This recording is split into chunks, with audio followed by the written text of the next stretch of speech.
plus, bienvenue sur notre chaîne YouTube Agrovision. Je suis Arnaud de Touquet. Dans la vidéo d'aujourd'hui, nous allons répondre aux préoccupations d'une de nos abonnés, je crois. C'est une de nos tantines qui est au Sénégal. Et c'est vrai que ça a aussi pris du temps. Nous nous excusons à ce sujet. Son questionnement concerne particulièrement la culture du palmier à huile. Je vais d'abord vous présenter ces questions. C'est-à-dire, la première était de savoir dans quel type de plastique est-ce qu'il faut mettre les noix de palme pré-germées. C'est-à-dire, quel type de plastique est-ce qu'il faut utiliser comme pot. Est-ce des petits plastiques, des moyens ou des plus gros plastiques? Ça, c'est la première question. La deuxième question était de savoir à quel moment est-ce qu'il faut mettre en sol un pot. À quel moment est-ce qu'une pépinière de palmier à huile est prête à aller en plantation? Ça, c'est la deuxième question. Et la troisième question était de savoir est-ce qu'on peut utiliser n'importe quel type de noix pour faire sa pépinière de palmier à huile. Voilà les trois questions. On ne va pas tarder rapidement, on va aller à la réponse des questions en inversant. C'est-à-dire la dernière question sera répondue en première position, la deuxième en deuxième position, la première question en troisième.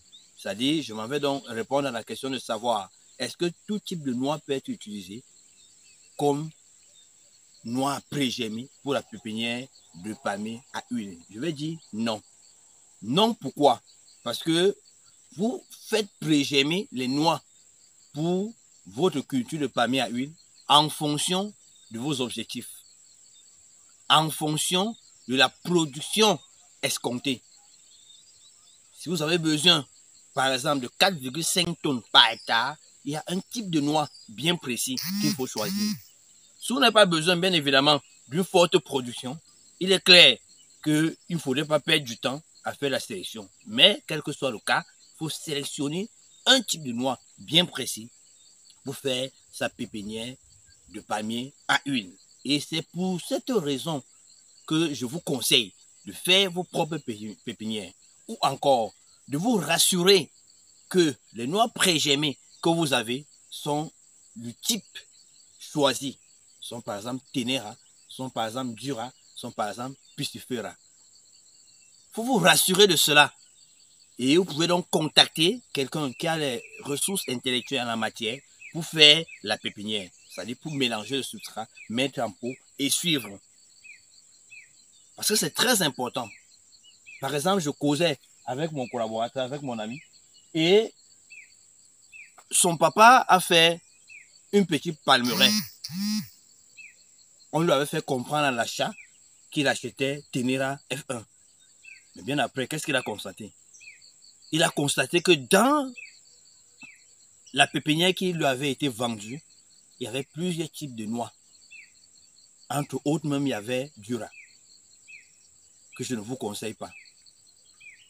Donc, il est donc important de sélectionner la noix. Pas n'importe quelle noix, il faut bien sélectionner. Et dans cette sélection-là, au-delà du fait que vous êtes sûr de ce que vous avez, vous êtes sûr également du résultat escompté.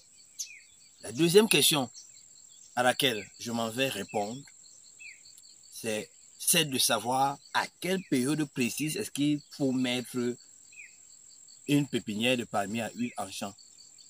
Quand est-ce que la pépinière est prête?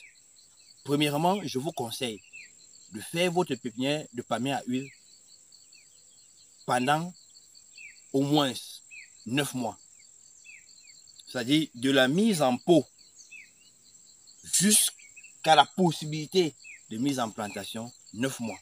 Avec un bon suivi, le développement et la croissance peut permettre à ce que ce dernier aille en sol. Un autre élément qu'il faut rechercher lorsque vous devez déjà choisir de mettre votre palmier à huile en plantation, c'est mettre généralement les palmiers qui ont déjà les épines. Pourquoi les épines? Ça, c'est pour lutter contre l'attaque des hérissons. Donc, si vous mettez un palmier à huile en champ qui a encore la noix, c'est-à-dire, vous voyez, quand c'est déjà développé là, avec le développement qui n'est pas encore avancé, la noix encore dans le pot, elle n'est plus intacte, certes, mais il y a encore. Les hérissons vont donc venir chercher cette noix-là et détruire donc le pied en question. S'il y a les épines, une fois qu'ils viendront, ils seront attaqués par l'épine et ils vont s'enfuir. Ils ne vont pas revenir. Donc rassurez-vous que le plan que vous partez mettre en sol dans la plantation soit épineux, qu'il y ait des épines.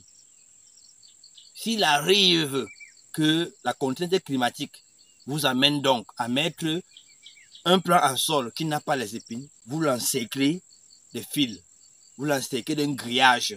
Et ce grillage va empêcher à ce que les hérissons y arrivent. Dans une prochaine vidéo, nous allons vous montrer comment encercler un pied de palmier en sol avec du grillage afin de lutter contre les hérissons. Parce que ça, c'est un élément très important et un facteur d'échec pour plus d'une personne lorsqu'on s'engage dans la production du palmier à huile. Je m'en vais donc répondre à la troisième et dernière question. Dans quel type de pot est-ce qu'il faut mettre sa pépinière de palmier à huile? Je vais vous montrer ceci. Voici un pot. C'est vrai que je vais vous montrer, ça va s'afficher certainement en image, un autre pot comparé à celui-ci. On va voir la différence de dimension. Voici le pot adéquat. C'est un plastique, comme vous voyez, avec des trous. On n'a pas dit de le mettre dans une boîte. On n'a pas dit également de mettre dans le seau. On prend un pot comme celui-ci de cette dimension, elle est déjà bonne. Un pot qui est au-dessus de cette dimension, c'est encore bon. Pourquoi est-ce qu'il faut des grands pots pour faire la pépinière de palmier à huile? Premièrement, pour permettre à ce que le développement qui sera long, j'ai parlé tout à l'heure d'environ 9 mois à 1 an, dans le pot, il ne faudrait pas que la racine traverse facilement. Ça, c'est d'un. De deux, le pot étant grand, les ressources qui y sont importantes, assez importantes pour permettre le bon développement de la plante. À ce sujet, vous allez voir en image un pot qui est beaucoup plus inférieur et à un moment donné, la plante arrête de se développer. Elle devait aller avec une plus forte croissance, mais elle arrête de se développer parce que les ressources qui y sont ne suffisent plus pour permettre au bon développement de la plante. Il faut prendre un pot qui est bien considérable, qui peut bien conserver toutes les racines avec le développement qui sera long et qui peut surtout permettre de fournir à la plante les éléments nécessaires pour un bon développement.